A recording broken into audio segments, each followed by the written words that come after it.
Everybody, तो आज के इस वीडियो में हम देखने वाले हैं हमारे कक्षा 12वीं अर्थशास्त्र की यूनिट 6 को, जिसका नेम है राष्ट्रीय आय लेखांकन तथा संबंधित आधारभूत अवधारणाएं। तो चलिए इसके क्वेश्चन आंसर को देख लेते हैं। इसमें सबसे पहले हमारे लिए सबसे फर्स्ट प्रश्न है वस्तुनिष्ठ, जिसका फर्स्ट क्वेश्चन है स्टॉक एक विशेष रिक्त स्थान पर मापी गई मात्रा होती है। तो स्टॉक एक विशेष समय के बिंदु पर मापी गई मात्रा होती है। तो राइट आंसर रहेगा समय के बिंदु।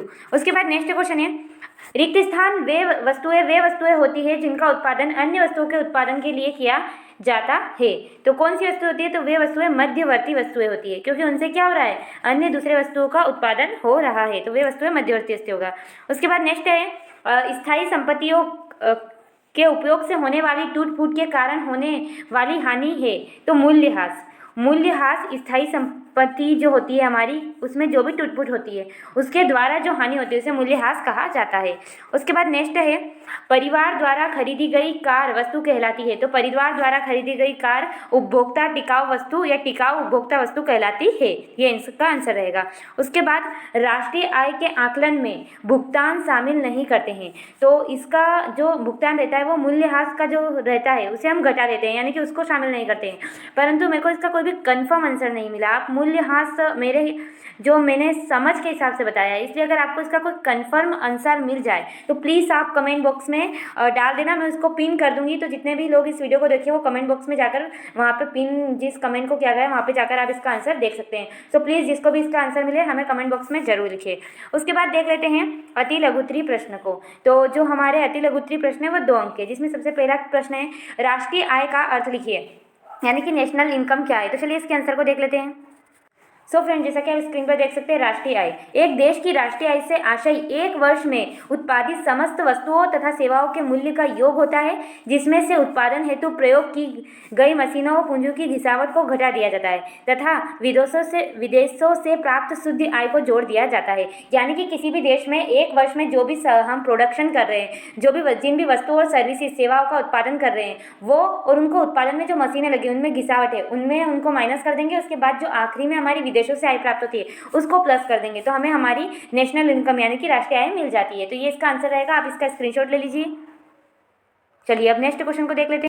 सो फ्रेंड, जैसा कि आप देख सकते हैं अब हमारा नेक्स्ट क्वेश्चन है प्रति व्यक्ति आय किसे कहते हैं। यानी कि आप स्क्रीन पर इसका आंसर देख सकते हैं। किसी भी देश की कुल जनसंख्या में राष्ट्रीय आय को भाग देने से हमें उस देश की प्रति व्यक्ति आय प्राप्त हो जाती है। प्रति व्यक्ति आय बराबर देश की राष्ट्रीय आय बटे देश की कुल जनसंख्या। तो ये इसका आंसर रहेगा। आप इसका स्क्रीनशॉट ले लीजिए। चलिए अब नेक्स्ट क्वेश्चन की तरफ आगे बढ़ते हैं। सो फ्रेंड, नेक्स्ट क्वेश्चन है हमारा समष्टि अर्थशास्त्र किसे कहते हैं। तो इसका आंसर भी आप जैसा कि स्क्रीन पर देख सकते हैं। समष्टि अर्थशास्त्र की वह शाखा जिसके अंतर्गत हम समग्र अर्थव्यवस्था जैसे राष्ट्रीय आय, कुल रोजगार जैसे तथ्यों का अध्ययन करते हैं उसे समष्टि अर्थशास्त्र कहते हैं। समष्टि अर्थशास्त्र का शाब्दिक अर्थ है विस्तृत या समग्र। ओके, तो ये इसका आंसर रहेगा। तो आप इसका भी स्क्रीनशॉट ले लीजिए। उसके बाद चलिए नेक्स्ट क्वेश्चन देखते हैं। सो फ्रेंड, हमारा नेक्स्ट क्वेश्चन है अंतिम तथा मध्यवर्ती वस्तुएं किसे कहते हैं। तो चलिए इनके भी आंसर को देख लेते हैं। सो फ्रेंड, जैसा कि आप देख सकते हैं सबसे पहले बात करेंगे अंतिम वस्तु की। तो अंतिम वस्तुएं वे वस्तुएं होती है जो उत्पादन की सीमा रेखा को पार कर चुकी होती है, यानी कि वस्तुओं का ऐसा प्रकार जिनका अंतिम उपयोग उपभोक्ता के द्वारा होता है था, जिन्हें पुनः उत्पादन प्रक्रम के चरण से गुजरना नहीं पड़ता अथवा जिनमें पुनः कोई परिवर्तन नहीं होता, उन्हें अंतिम वस्तु कहते हैं। यानी कि ऐसे गुड्स, ऐसी वस्तुएं जिनका सीधा उपभोग एक उपभोक्ता द्वारा कर लिया जाता है उसे हम बोलेंगे अंतिम वस्तु। अब मध्यवर्ती वस्तुएं क्या है? तो वे वस्तुएं जिनका उपयोग अन्य उत्पादक आगत सामग्री के रूप में कर सकते हैं, अर्थात जो प्राय अन्य वस्तुओं के उत्पादन में कच्चे माल अथवा आगत के रूप में प्रयुक्त होती है, मध्यवर्ती वस्तु कहलाती है। मध्य का मतलब होता है बीच की, यानी कि ऐसी कोई वस्तु जिसको हम अगर किसी वस्तु में डालते हैं तो उससे कुछ पदार्थ बनता है। जैसे कि बर्तन बनाने के लिए तांबे का प्रयोग, तांबा उस टाइम पे क्या हो जाएगा, मध्यवर्ती वस्तु बन जाएगी। चाय बनाने के लिए दूध का प्रयोग, तो दूध क्या है, दूध को डालेंगे तभी चाय बनेगी, तो दूध क्या हो गई, मध्यवर्ती वस्तु बन। यानी कि ऐसी वस्तुएं जिनसे कोई उत्पादन हो रहा हो उन वस्तुओं को मध्यवर्ती वस्तु कहते हैं। और अंतिम वस्तु जिनसे अब कोई भी उत्पादन नहीं होने वाला है, वो जो उत्पादन की सीमा रेखा से पार कर चुकी हो, तो उन्हें अंतिम वस्तु कहते हैं। तो आप इसका स्क्रीनशॉट ले लीजिए। सबसे पहले यहाँ से यहाँ तक एक स्क्रीनशॉट और उसके बाद इसका स्क्रीनशॉट। आई होप आपने स्क्रीनशॉट ले लिया होगा। चलिए अपने नेक्स्ट क्वेश्चन की तरफ आगे बढ़ते हैं। सो फ्रेंड, आप जैसा कि देख सकते हैं अब हमारे समक्ष नेक्स्ट है उपभोक्ता वस्तु तथा पूंजीगत वस्तुएं किसे कहते हैं। अभी हमने अंतिम तथा मध्यवर्ती देखी, अब उपभोक्ता तथा पूंजीगत वस्तुएं किसे कहते हैं इनको देखते हैं। तो चलिए देख लेते हैं इसके आंसर को। सो फ्रेंड, जैसा कि आप देख सकते हैं स्क्रीन पर, उपभोग वस्तुएं। उपभोक्ता वस्तुएं वह वस्तुएं होती है जो मानवीय आवश्यकता को प्रत्यक्ष रूप से संतुष्ट करती है। इनका प्रयोग अन्य वस्तुओं के उत्पादन के लिए नहीं होता है, अतः इनका अंतिम उपभोग उपभोक्ता द्वारा होता है, इसलिए इसे उपभोक्ता वस्तु भी कहा जाता है। जो हमने ऊपर अंतिम वस्तु पढ़ी ना, उसी के दो प्रकार होते हैं, उपभोक्ता वस्तु और पूंजीगत वस्तु। तो उपभोक्ता वस्तुएं वे वस्तुएं जो प्रत्यक्ष रूप से उपभोक्ता को संतुष्ट कर देती है, जैसे कि आहार, वस्त्र। आप कोई कपड़े खरीद के लाए, आपने पहने, बस आपकी जो आवश्यकता थी वो संतुष्ट हो गई, तो ये वस्तुएं क्या हो गई? उपभोग वस्तुएं। जिनका एक उपभोक्ता उपभोग करता है वे वस्तुएं उपभोग वस्तुएं कहलाती है, अगर हमारे सिंपल लैंग्वेज की बात करें तो ये इसका आंसर रहेगा। उसके बाद बात करते हैं पूंजीगत वस्तु की। तो पूंजीगत यानी कि पूंजी का मतलब क्या होता है? पैसा, कैपिटल, है ना। तो पूंजीगत वस्तु वे वस्तुएं जिनका उत्पादन प्रक्रम में प्रयोग किया जाता है, अतः इन वस्तु से अन्य वस्तुओं का निर्माण तो होता है, परंतु उत्पादन प्रक्रम में इनके खुद के रूप में कोई परिवर्तन नहीं होता, जैसे औजार, उपकरण, मशीन।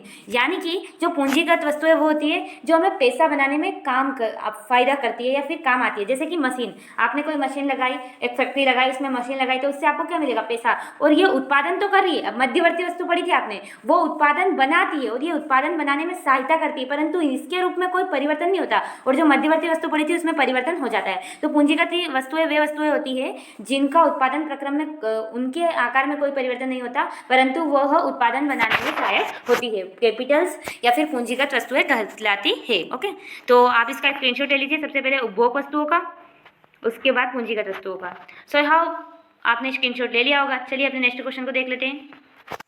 तो फ्रेंड, जैसा कि आप देख सकते हैं हमारे जो 2 अंक के प्रश्न थे वो कंप्लीट हो चुके हैं। अब बात करेंगे हमारे दीर्घ उत्तरीय प्रश्नों की, जो कि 4 अंक के। सबसे फर्स्ट क्वेश्चन है, राष्ट्रीय आय एवं प्रति व्यक्ति आय में अंतर लिखिए। क्या होता है राष्ट्रीय आय और प्रति व्यक्ति आय? तो चलिए इसके आंसर को देख लेते हैं। सो फ्रेंड, जैसा कि आप देख सकते हैं राष्ट्रीय आय तथा प्रति व्यक्ति आय। राष्ट्रीय आय, प्रति व्यक्ति आय। राष्ट्रीय आय इस साइड, तो एक वर्ष में उत्पादित समस्त वस्तुओं एवं सेवाओं के मौद्रिक मूल्य का योग राष्ट्रीय आय कहलाती है। किसी भी देश में, किसी भी राष्ट्र में एक वर्ष में जो भी प्रोडक्शन हो रहा है उनके मूल्यों को हम क्या कहेंगे? राष्ट्रीय आय। और प्रति व्यक्ति आय, जब कुल राष्ट्रीय आय में कुल जनसंख्या से भाग दिया जाता है तो प्रति व्यक्ति आय प्राप्त होती है। राष्ट्रीय आय में प्रति व्यक्ति आय शामिल होती है और प्रति व्यक्ति आय राष्ट्रीय आय का एक भाग होता है। राष्ट्रीय आय किसी संपूर्ण राष्ट्र की आय को प्रदर्शित करती है और प्रति व्यक्ति आय किसी व्यक्ति की आय को प्रदर्शित करती है। प्रत्येक राष्ट्र का संबंध, राष्ट्रीय आय का संबंध समष्टि अर्थशास्त्र, बड़े लेवल पर होता है, और जो प्रति व्यक्ति आय का संबंध व्यष्टि अर्थशास्त्र यानी कि छोटे अर्थशास्त्र से होता है। राष्ट्रीय आय का सूत्र क्या है? प्रति व्यक्ति आय गुणित कुल जनसंख्या, और प्रति व्यक्ति आय का सूत्र क्या है? राष्ट्रीय आय बटे देश की कुल जनसंख्या। तो इस प्रकार से ये आपके आंसर रहेंगे। तो आप स्क्रीनशॉट ले लीजिए, सबसे पहले इन 2 पॉइंट्स का, उसके बाद आगे के इन 3 पॉइंट्स का। सो आई होप आपने स्क्रीनशॉट ले लिया होगा। चलिए अपने नेक्स्ट क्वेश्चन की तरफ आगे बढ़ते हैं। सो फ्रेंड, जैसा कि आप देख सकते हैं अब हमारे सामने है नेक्स्ट क्वेश्चन, सकल घरेलू उत्पाद को समझाइए। सकल घरेलू उत्पाद क्या होता है, इसके आंसर को देख लेते हैं। सो फ्रेंड, जैसा कि आप स्क्रीन पर देख सकते हैं, सकल घरेलू उत्पाद एक देश की घरेलू सीमा में एक वर्ष में उत्पादित समस्त अंतिम वस्तुओं तथा सेवाओं के मौद्रिक मूल्य का योग सकल घरेलू उत्पाद कहलाता है। यानी कि मैंने आपको ऊपर राष्ट्रीय आय बताया, तो राष्ट्रीय आय में क्या हो रहा था? जो एक वर्ष में जो चीज़ें अपने देश के अंदर उत्पादित हो रही थी उनको तो जोड़ा जा रहा था, साथ साथ में जो विदेशों से आय प्राप्त हो रही थी उसको भी जोड़ा जाता था। पर यहाँ पे क्या होगा? यहाँ पे केवल जो हमारे देश के अंदर उत्पादित है उन्हें ही जोड़ा जाएगा, और एक वर्ष में देश के अंदर उत्पादित सभी वस्तुओं तथा सेवाओं को सकल घरेलू उत्पाद कहा जाता है। अर्थव्यवस्था में विभिन्न उत्पादक इकाइयां प्रतिवर्ष अनेक वस्तुओं तथा सेवाओं का उत्पादन करती है। यदि वर्ष में उत्पादित सभी अंतिम वस्तुओं तथा मौद्रिक मूल्य का योग किया जाए तो वह सकल घरेलू उत्पाद कहलाता है। जैसे कि आप एक एग्जाम्पल से समझेंगे, उदाहरण पर एक अर्थव्यवस्था में 4 वस्तुओं गेहूं, कपड़ा, मशीन तथा कार का वर्ष 2000-2001 में क्रमशः 1500, 200 तथा 100 इकाइयों का उत्पादन होता है। इन चारों की प्रति इकाई कीमत 10 रुपये, 50 रुपये, 100 रुपये तथा 1000 रुपये। ऐसी स्थिति में सकल घरेलू उत्पाद का आकलन के निम्न प्रकार से होगा। कैसे होगा? जो भी मात्राएं, सबसे पहले क्या क्या वस्तुएं हैं, उनकी क्या कितनी कितनी मात्राएं हैं, फिर उनकी क्या क्या कीमत है, उसके बाद उनकी टोटल जो हमारी आय रहेगी, मूल्य रहेगा वो निकाला जाएगा, और एंड में जो सारी वस्तुओं के मूल्य उसको प्लस किया जाएगा, तो हमें क्या मिल जाएगा? सकल घरेलू उत्पाद। तो यही होता है सकल घरेलू उत्पाद। एक अर्थव्यवस्था में अनेक वस्तुओं तथा सेवाओं का उत्पादन होता है। उन सभी के मौलिक मूल्य का योग करके बाजार कीमत पर सकल घरेलू उत्पाद की गणना की जाती है। ओके, तो ये सारी चीजें यहाँ पर हो गई। तो आप इसका स्क्रीनशॉट ले लीजिए। आप समझ गए होंगे कि सकल घरेलू उत्पाद क्या है। तो सकल घरेलू उत्पाद एक वर्ष में किसी राष्ट्र में उत्पादित अपने घरेलू सीमा के अंतर्गत सभी वस्तुएं तथा सेवाओं का मूल्य सकल घरेलू उत्पाद कहलाता है। तो आप स्क्रीनशॉट ले लेवे, उसके बाद इसका स्क्रीनशॉट लेवे, उसके बाद इसका स्क्रीनशॉट लेवे। चलिए अब नेक्स्ट क्वेश्चन को देख लेते हैं। सो फ्रेंड, जैसा कि आप देख सकते हैं, अब हमारे समक्ष नेक्स्ट क्वेश्चन है, सकल राष्ट्रीय उत्पाद को समझाइए। अभी हमने घरेलू उत्पाद देखा, अब हमें राष्ट्रीय उत्पाद देखना है। तो चलिए इसके आंसर को भी देख लेते हैं। सो फ्रेंड, जैसा कि आप देख सकते हैं, सकल राष्ट्रीय उत्पाद, ग्रोस नेशनल प्रोडक्शन, यानी कि GNP। तो सकल राष्ट्रीय उत्पाद एक व्यापक अवधारणा है। यह सकल घरेलू उत्पाद में विदेशों से प्राप्त शुद्ध साधन आय को जोड़ दिया जाए तो सकल राष्ट्रीय उत्पाद प्राप्त हो जाता है। वहाँ पर हम सिर्फ घर में जो चीज़ें बन रही थी उसकी बात कर रहे थे, विदेशी आय को नहीं जोड़ रहे थे। और यहाँ पर अगर हम विदेशी आय को भी प्लस कर दे तो हमें क्या मिल जाएगी, सकल राष्ट्रीय उत्पाद। ओके, तो सकल राष्ट्रीय उत्पाद प्राप्त होता है। यहाँ सकल घरेलू उत्पाद तथा सकल राष्ट्रीय उत्पाद में अंतर समझने के लिए घरेलू सीमा तथा राष्ट्रीयता के अर्थ को समझना होगा। घरेलू सीमा से तात्पर्य एक देश की भौगोलिक सीमा से होता है। सकल घरेलू उत्पाद के अंतर्गत देश की भौगोलिक सीमाओं में उत्पादन के मौद्रिक मूल्य में योग से होता है। इससे इस बात का कोई मतलब नहीं कि उत्पादन देश के अंदर रह रहे विदेशी नागरिकों ने भी योगदान दिया, परंतु सकल राष्ट्रीय उत्पाद की गणना में केवल सामान्य निवासियों के उत्पादन मूल्य को शामिल किया जाता है। सामान्य निवासी से तात्पर्य देश में स्थायी रूप से रहने वाले नागरिकों के अतिरिक्त देश के वह नागरिक जो विदेशों में अस्थायी रूप से नौकरी कर रहे हैं से होता है। अतः एक देश के निवासियों द्वारा देश की घरेलू सीमा अथवा विदेशों में भी उत्पादन किया जाता है, उसे देश की सकल राष्ट्रीय उत्पाद में शामिल किया जाता है। इसी प्रकार देश की घरेलू सीमा में उत्पादन का वह भाग जिसे गैर निवासियों के सामान ने उत्पादित किया है, देश के सकल राष्ट्रीय उत्पाद में शामिल नहीं होगा। अतः सकल राष्ट्रीय उत्पाद की गणना करते समय हम विदेशों से प्राप्त शुद्ध आय को सकल राष्ट्रीय उत्पाद में जोड़ना पड़ता है। ओके, तो सकल राष्ट्रीय उत्पाद बराबर सकल घरेलू उत्पाद प्लस विदेशों से प्राप्त शुद्ध आय, यानी कि हमारे देश में जो जो उत्पादित हो रहा है उसको तो जोड़ेंगे, साथ में हमारे देश के कुछ नागरिक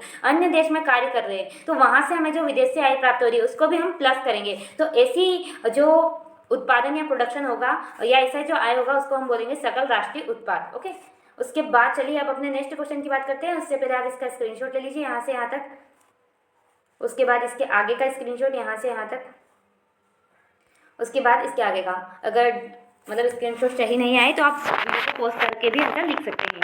चलिए अपने नेक्स्ट क्वेश्चन पर आगे बढ़ते हैं। चलिए अब हमारे समक्ष नेक्स्ट क्वेश्चन है, शुद्ध घरेलू उत्पाद तथा शुद्ध राष्ट्रीय उत्पाद को समझाइए। अभी हमने सकल घरेलू उत्पाद और सकल राष्ट्रीय उत्पाद पढ़ा, अब शुद्ध राष्ट्रीय उत्पाद और शुद्ध घरेलू उत्पाद को समझेंगे। तो चलिए इसके आंसर को भी देख लेते हैं। तो फ्रेंड, जैसा कि आप स्क्रीन पर देख सकते हैं, शुद्ध घरेलू उत्पाद नेट डोमेस्टिक प्रोडक्शन NDP उत्पादन प्रक्रिया के दौरान पूंजीगत वस्तुओं जैसे फैक्ट्री की इमारत, मशीन, संयंत्र, उपकरण आदि का ह्रास होता है।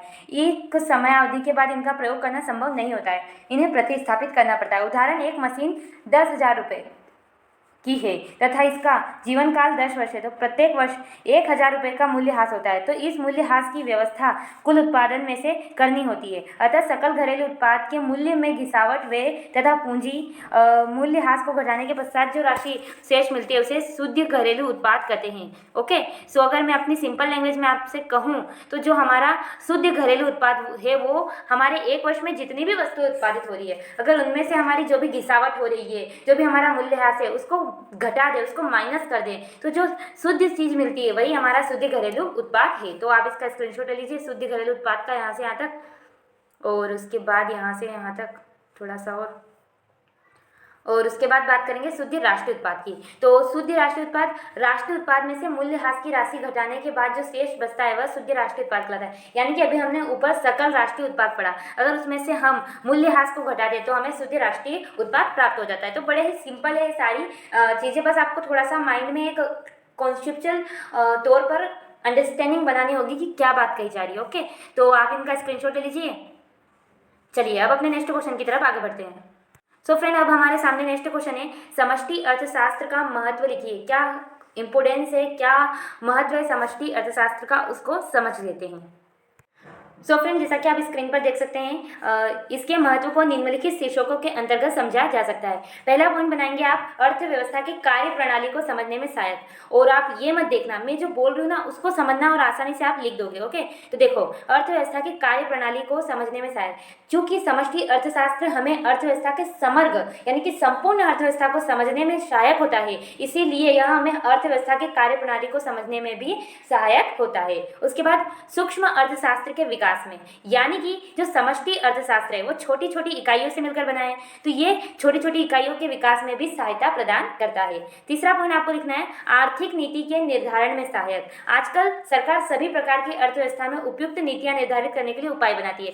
सरकार द्वारा अपनाई गई नीतियों का संबंध व्यक्तिगत इकाइयों से न होकर समूह इकाइयों से होता है। सरकार कोई भी काम करेगी तो वो किसी एक पर्सनल व्यक्ति पर उसका क्या प्रभाव पड़ता है वो नहीं देखेगी, पूरे ग्रुप पर क्या प्रभाव पड़ रहा है ना, उसको देखेगी। तो ये ग्रुप जो पूरा होता है वो एक विस्तृत होता है, बड़ा होता है, तो उसे किस अर्थशास्त्र में देखते हैं, समष्टि में देखते हैं। तो इस प्रकार हम क्या कर सकते हैं कि आर्थिक नीति के निर्धारण में सहायक होती है। उसके बाद विकास नियोजन में सहायक। विकास नियोजन वर्तमान युग की सर्वाधिक उपयोगी पद्धति है। अल्प विकसित देशों ने आर्थिक पिछड़ेपन को दूर करने के लिए तो विकास नियोजन की अत्यधिक आवश्यकता है। समष्टिगत अवधारणाओं के आधार पर ही नियोजन अधिकारी देश की वर्तमान संभाव्य साधनों के संबंध में महत्वपूर्ण तथ्य एकत्र करता है तथा उनका विभिन्न प्रयोगों के बीच वितरण करता है। विकास परियोजना का मूल्यांकन भी समष्टि। अब अगर सिंपल लैंग्वेज में कहूँ तो विकास नियोजन में सहायक, यानी कि ये हमें जब पूरी अर्थव्यवस्था की स्थिति बताती है तो हमें ये समझ आ जाता है कि कहाँ पे विकास रुका हुआ है, कहाँ पे नहीं है, कैसे हम संसाधनों का सही तरीके से उपयोग कर सकेंगे। तो ये बात हमें समष्टि अर्थशास्त्र बताती है, इसलिए हम कहते हैं कि यह विकास नियोजन में सहायक होता है। उसके बाद मौद्रिक समस्याओं का विश्लेषण। समष्टि अर्थशास्त्र की सहायता द्वारा मौद्रिक समस्याओं का विश्लेषण तथा उनका समाधान किया जा सकता है। तो ये इस प्रकार से आपको इसका आंसर लिख देना है। आप चाहे तो ये जो दिया हुआ है इसे भी अच्छे से लिख सकते हैं, ओके, और अपनी लैंग्वेज में बनाकर भी थोड़ा लिख सकते हैं। बस आपको हेडिंग अच्छे से लिखना है और हो सके तो हेडिंग को बिल्कुल हाईलाइट करते हुए आपको लिखना है। तो आप स्क्रीनशॉट ले लीजिए पहले, सबसे पहले इन 2 हेडिंग्स का स्क्रीनशॉट, उसके बाद इन 3 हेडिंग्स का स्क्रीनशॉट। सो आई होप आपने स्क्रीनशॉट ले लिया होगा। चलिए अपने नेक्स्ट क्वेश्चन की तरफ आगे बढ़ते हैं। सो फ्रेंड, जैसा कि आप देख सकते हैं अब हमारे सामने अति दीर्घ उत्तरीय प्रश्न है, पर इस वीडियो में हम इन क्वेश्चन आंसर को कवर नहीं करेंगे। इसके लिए मैं नेक्स्ट पार्ट जल्दी अपलोड कर दूंगी, बिकॉज क्योंकि यहाँ पर 12 क्वेश्चन है। अगर मैं इसको कवर करने जाती हूँ तो वीडियो काफ़ी लेंथी हो जाएगा, इसलिए हम इसके लिए नेक्स्ट वीडियो लाएंगे। तब तक के लिए आप इंतजार कीजिए, वो वीडियो बहुत ही जल्द आ जाएगा। Thanks for watching this video. Video देखने के लिए धन्यवाद। Subscribe this channel. धन्यवाद।